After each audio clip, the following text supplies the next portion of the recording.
मंडी किसान, बदलते भारत की शान।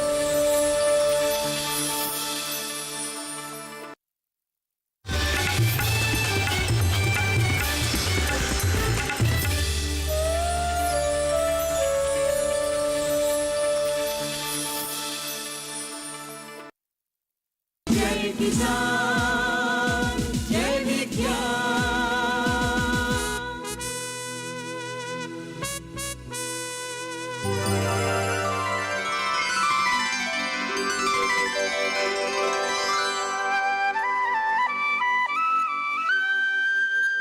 किसान भाइयों, खेती में कुछ अलग करने की चाहत शायद सभी में होती है, लेकिन देश में अनगिनत किसान ऐसे हैं जो अधिक कमाई के लिए सुगंधीय पौधों की खेती कर रहे हैं, लेकिन उचित तकनीक की जानकारी का अभाव होने की वजह से उतना लाभ उन्हें नहीं मिल पाता जिसके वो हकदार हैं। सुगंधीय पौधों से उनके जरूरी सत्व, तत्व या तेल को निकालने से पहले उस सुगंधीय पौधे की प्रकृति और आसवन की वैज्ञानिक तकनीक को समझना बहुत जरूरी होता है। प्रयोगशाला से खेत तक आसवन की उचित तकनीक यानी ज्यादा मुनाफा। किसान भाइयों, आसवन यानी डिस्टिलेशन किसी मिश्रित द्रव के अवयवों को उनके वाष्पन सक्रियताओं या क्वथनांक के अंतर के आधार पर उन्हें अलग करने की विधि है। यह पृथक्करण या अलग करने की भौतिक विधि है, न कि रासायनिक परिवर्तन या रासायनिक अभिक्रिया। व्यावसायिक रूप से देखें तो आसवन के बहुत से उपयोग हैं। कच्चे तेल यानी क्रूड ऑयल के विभिन्न अवयवों को अलग करने के लिए इसका उपयोग किया जाता है। भभके में वाष्पवान द्रव्य को उड़ाना और उड़ी हुई भाप को ठंडा करके पुनः एकत्र करना, ये सब की सब प्रक्रिया आसवन कही जाती है। आसवन का उद्देश्य किसी वाष्पवान अंश को दूसरे अवाष्पवान अंशों से अलग किया जाना है। आजकल आसवन से अनेक रासायनिक द्रव्यों का शोधन किया जाता है। आसवन की एक साधारण परिभाषा यह है कि विलयन में से विलायक को भाप बनाकर उड़ाना और फिर उसे संघनित कर लेना। इस परिभाषा के भीतर साधारण आसवन और प्रभाजित आसवन दोनों आते हैं। आसवन की वैज्ञानिक तकनीक की जानकारी के लिए आइए मिलते हैं वैज्ञानिक डॉक्टर अनिल कुमार त्रिपाठी से, जो केंद्रीय औषधीय एवं सगंध पौधा संस्थान के निदेशक हैं। जब भी हम किसानों को, प्रगतिशील किसानों को ये कहते हैं कि वो सगंध पौधों की खेती करें, तो उनके सामने एक समस्या आती है आसवन की कि उससे तेल कैसे निकाला जाए। क्योंकि जो खेती वो करते हैं सगंध पौधों की, उसको अगर वो प्रोसेस वहाँ पे न करें तो उनको उतनी इनकम नहीं होगी, आय नहीं होगी जितनी कि उसकी प्रोसेसिंग वैल्यू एडिशन वो अपने खेत के आसपास ही कर सकें। तो इसके लिए आसवन की इकाइयों का इस्तेमाल करना होता है और सीमैप ने अलग अलग सगंध पौधों से तेल निकालने की अलग अलग तरह की आसवन इकाइयाँ विकसित की हुई हैं, जिससे कि अधिक से अधिक तेल निकाला जा सकता है और किसानों को अधिक से अधिक फायदा हो सके। जो आसवन की इकाइयां हैं उनमें कई बातों का ख्याल रखना पड़ता है कि वो बहुत महंगी ना हो।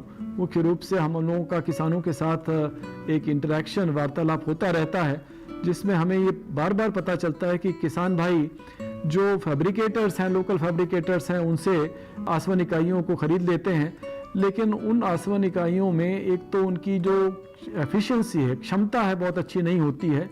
जब उसका डिस्टिलेशन किया जाता है तो 10 से 15% का लॉस होता है, जो कि हवा में निकल जाता है, जो कि एक तरीके से राष्ट्रीय स्तर का नुकसान है, नेशनल लॉस है। और इसके अलावा अक्सर करके जो टंकियां होती हैं, आसवन की इकाइयां होती हैं, उसमें डिज़ाइन इस तरीके की होती है कि उसमें प्रेशर ज़्यादा बिल्डअप हो जाता है, जिससे उसमें फटने का डर होता है और उससे जान माल का नुकसान भी हो सकता है। लेकिन किसान भाई चूंकि इतनी महंगी वो नहीं खरीद सकते, इसलिए वो सस्ते के चक्कर में जाते हैं, लेकिन उसका ज़्यादा खामियाजा उनको अक्सर करके भुगतना पड़ता है। सीमैप के द्वारा जो रिकमेंडेड स्पेसिफिकेशंस हैं, उससे जब भी आप एक डिस्टिलेशन यूनिट बनाएंगे, हो सकता है आपको महंगी पड़े, लेकिन लॉन्गर रन में दीर्घकालिक अगर उसका आप उपयोग देखेंगे तो आपको वो फायदेमंद साबित होगी। शुरुआत में आपको दिक्कत हो सकती है, और इसके लिए तमाम सारी एजेंसीज हैं, गवर्नमेंट के भी जो प्रोग्राम्स हैं जिसमें कि आसवन इकाइयों को खरीदने की सुविधा दी जाती है, जिसमें एक क्लस्टर बना करके, कोऑपरेटिव बना करके एक मशीन से कई किसान मिल करके तेल का उत्पादन कर सकते हैं।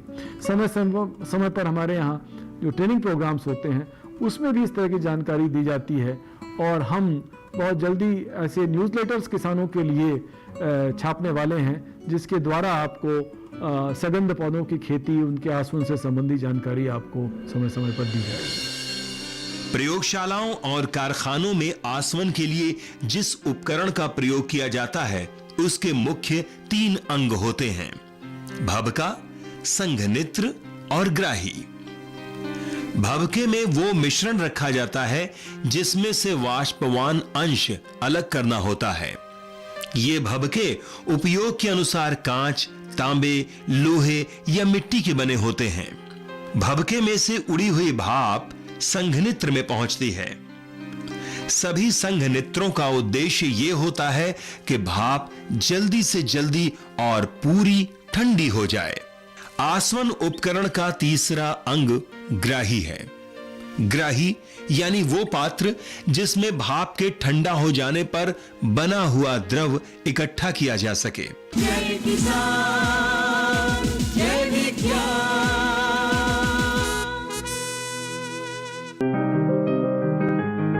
बीमारियों से कैसे बचेगी फसल? मवेशियों की मुश्किलों का क्या है हल? कहां से लाएं बीज, कितनी लगेगी खाद? किसानों के हर फोन का विशेषज्ञ देंगे जवाब। देखिए हेलो किसान लाइव, सोमवार से शुक्रवार शाम 6 बजे। जय किसान, जय विज्ञान।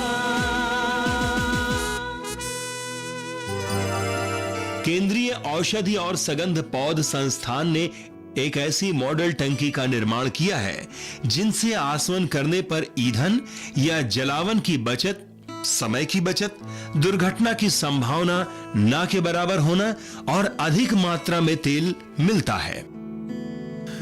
पौधों को काट कर सुखाना, टंकी में उनको भरने का तरीका, आसवन टंकी की साफ सफाई, उसका रखरखाव जैसी सगंधीय पौधों की उचित जानकारी, उनके आसवन की वैज्ञानिक तकनीक की जानकारी के लिए आइए मिलते हैं सीमैप यानी केंद्रीय औषधि एवं सगंध पौध संस्थान के केमिकल इंजीनियरिंग विभाग के वैज्ञानिक डॉक्टर सुदीप टंडन से। जो भी हमारे किसान भाई सघन फसलें जैसे कि मेंथा, तुलसी, नींबू घास, रोशा घास या खस इत्यादि की खेती करते हैं, उनका एक बहुत बड़ी चिंता का विषय होता है कि जब वो उनकी फसलें तैयार हो जाती हैं तो कैसे उसमें से अधिक मात्रा में अच्छी से अच्छी गुणवत्ता का तेल निकाल सकें, ताकि जब वो उसको बाज़ार में ले जाएं तो उनको बेचने में कोई दिक्कत ना आए और उनको अच्छा मूल्य प्राप्त हो सके। सघन तेलों की गुणवत्ता में विभिन्नता के मुख्यतः 4 या 5 कारक होते हैं।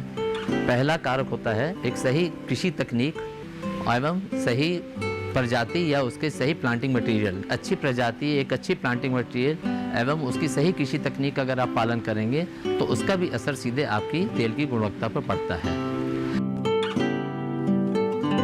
जब आपकी ये फसलें तैयार हो जाती हैं तो आसवन से पहले उनके जो आसवन पूर्व कार्यविधियाँ होती हैं उस पर भी ध्यान देना पड़ता है आप लोगों को। पौधों को सुखाया जाता है। कुछ सघन पौधे ऐसे होते हैं जिनको सुखाकर उनका तेल निकाला जाता है। खासकर अगर हम मेंथा या पेपरमिंट की बात करें तो 1 या 2 दिन सुखा कर उसका तेल निकालने से तेल की गुणवत्ता एवं तेल की मात्रा अच्छी मिलती है। ध्यान रखें, अगर धूप कड़ी है, धूप ज़्यादा हो तो 1 ही दिन अगर आप खेत में रखें। अगर छाया है तो आप 2 दिन तक उसको सुखा के तब उसका तेल आप निकाल सकते हैं। कुछ सघन पौधे ऐसे होते हैं जिनका तेल आपको तुरंत निकालना चाहिए, उसमें आपको बिल्कुल विलम्ब नहीं करना चाहिए, खासकर अगर हम गुलाब या जेरेनियम की बात करें तो। कुछ पौध सामग्रियों की सुखाने के बाद ही उसका तेल निकाला जाता है, जैसे कि पचौली।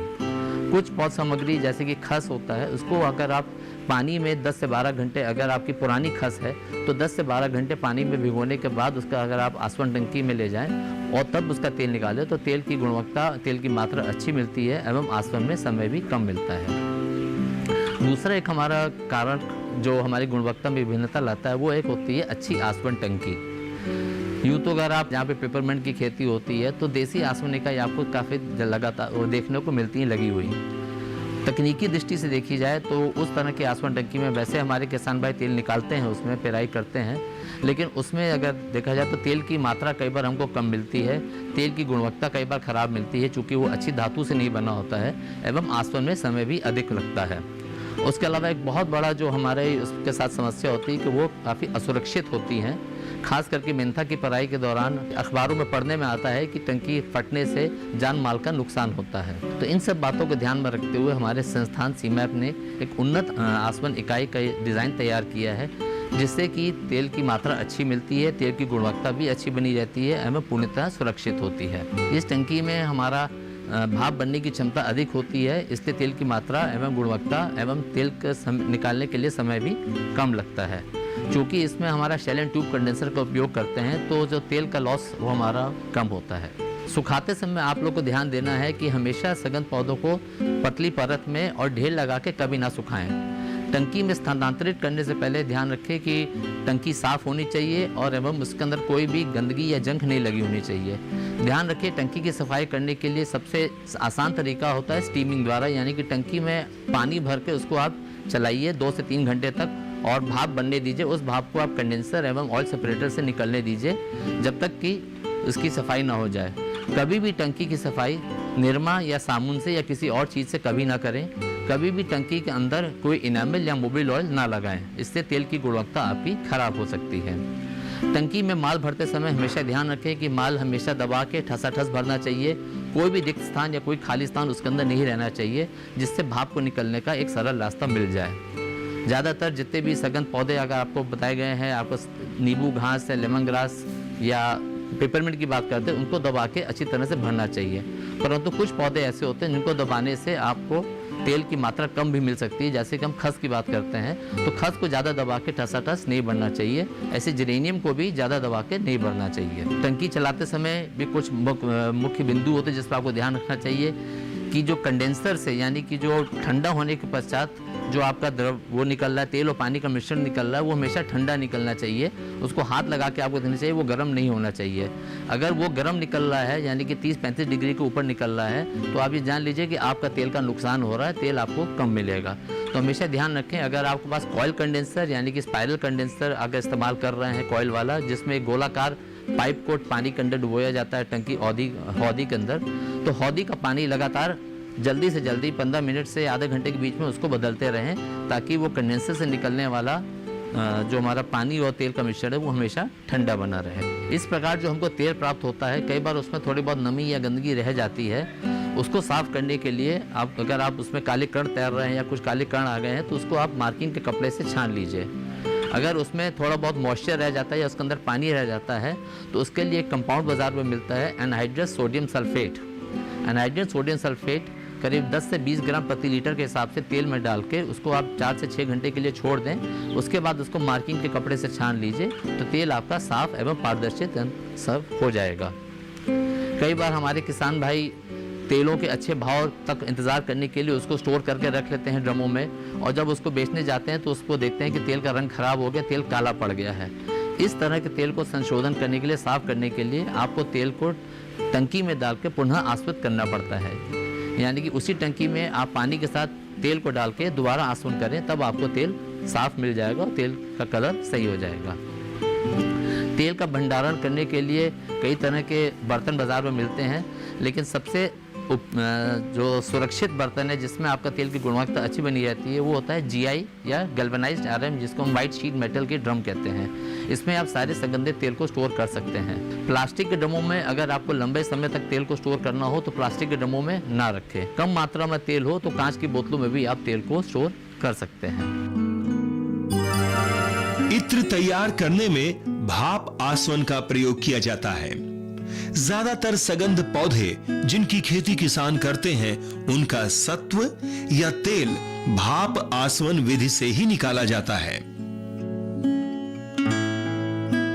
पिपरमिंट, नींबू घास, खस, तुलसी, जिरेनियम जैसे सगंधीय पौधों को आश्वित करने की उचित तकनीक अपनाकर किसान भाई पूरा लाभ कमा सकते हैं। तुड़ाई और कटाई का कोई निश्चित समय नहीं होता। जब पुष्प पूर्णतया तैयार हों तो उन्हें तोड़ या काट लेना चाहिए। जय किसान, जय विज्ञान।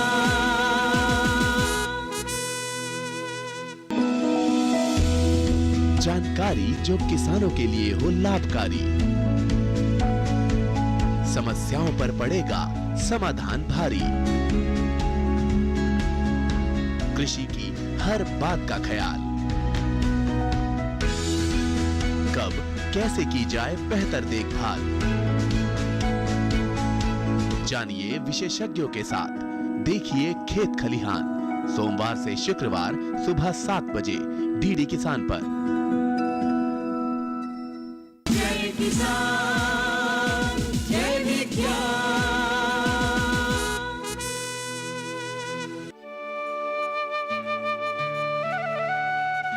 किसान भाइयों, खूबसूरती किसको नहीं पसंद है।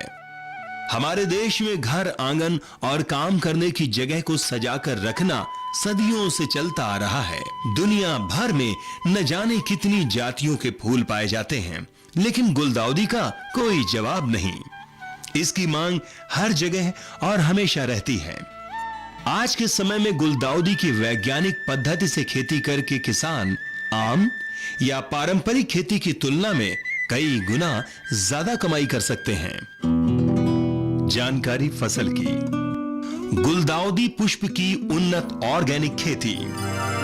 गुलदाउदी संसार के सबसे प्रसिद्ध और शरद ऋतु में फूलने वाले पौधों में से है। अपने सुंदर और मोहक रूप के कारण इसके फूलों में कीटनाशक पदार्थ या पाइथ्रोम होने के कारण गुलदाउदी का प्रसार बहुत ही विस्तृत हो गया। उपवनों में उगाई जाने वाली गुलदाउदी को क्राइसैंथेमस इंडिकम कहते हैं। NBRI यानी नेशनल बोटैनिकल रिसर्च इंस्टीट्यूट के पास इस समय गुलदाउदी की लगभग 225 प्रजातियां हैं। इन प्रजातियों में 75 प्रजातियां सिर्फ NBRI ने विकसित की हैं।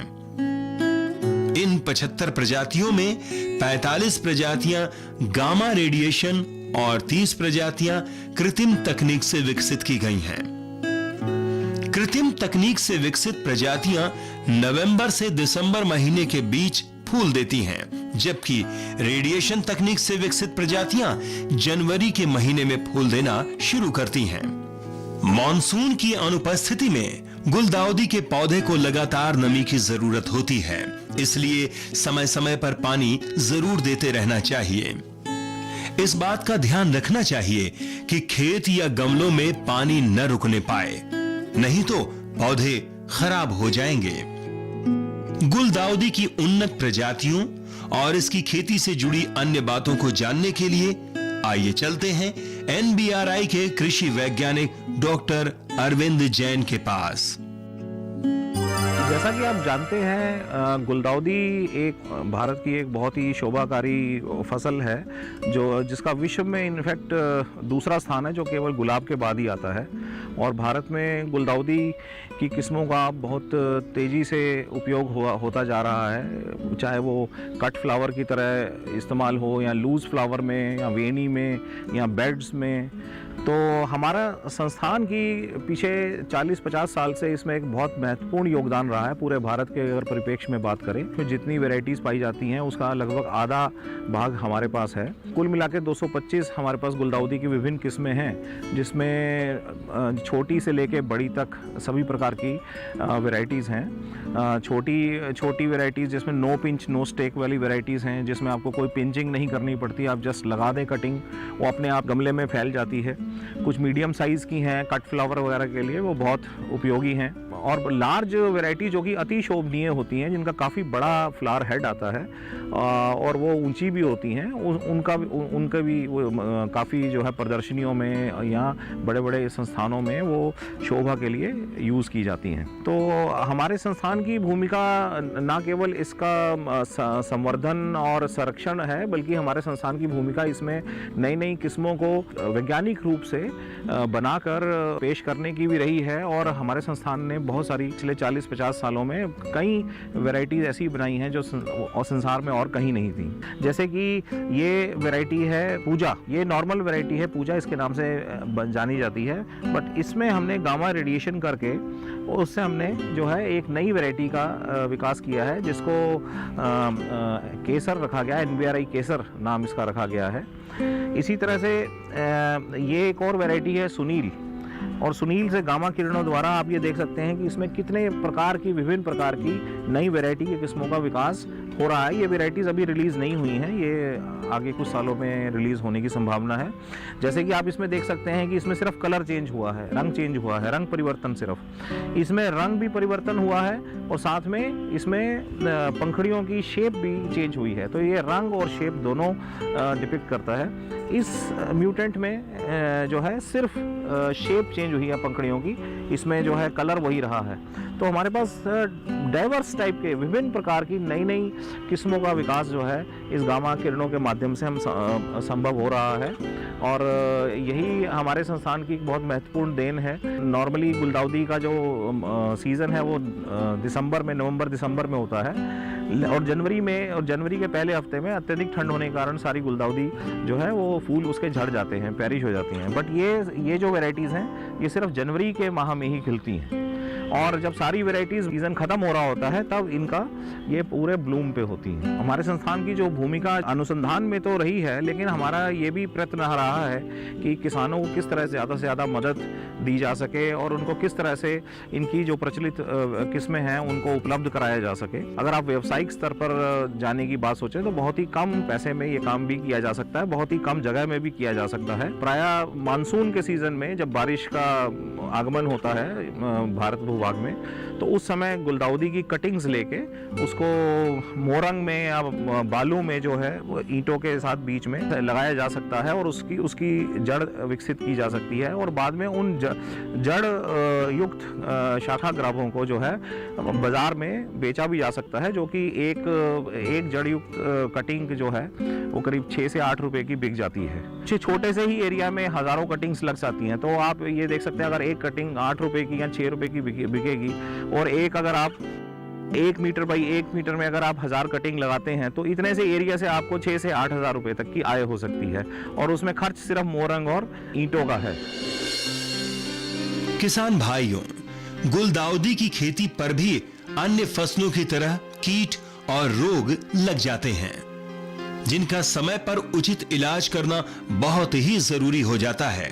पौध की रोपाई के समय या बीज बुआई के समय देसी गाय के गौमूत्र में जड़ या बीज डुबोकर सूखने पर या उपचारित करके बुआई या रोपाई करते हैं तो भूमि जनित और बीज जनित बीमारियों से हम किसान भाई छुटकारा पा सकते हैं।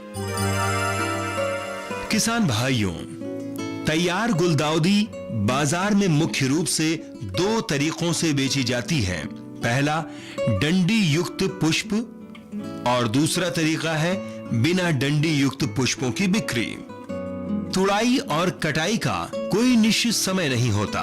जब पुष्प पूर्णतया तैयार हों तो उन्हें तोड़ या काट लेना चाहिए, फिर जरूरत के अनुसार पैक करके इन्हें बाजारों में बेच दिया जाता है। कम लागत पर अधिक लाभ कमाने के लिए गुलदाउदी की खेती किसानों के लिए उपयुक्त चुनाव हो सकता है। पीपली के तने, जड़ और फल आयुर्वेदिक सिद्ध और यूनानी दवाओं के निर्माण के लिए उपयोग में लाए जाते हैं। जय किसान।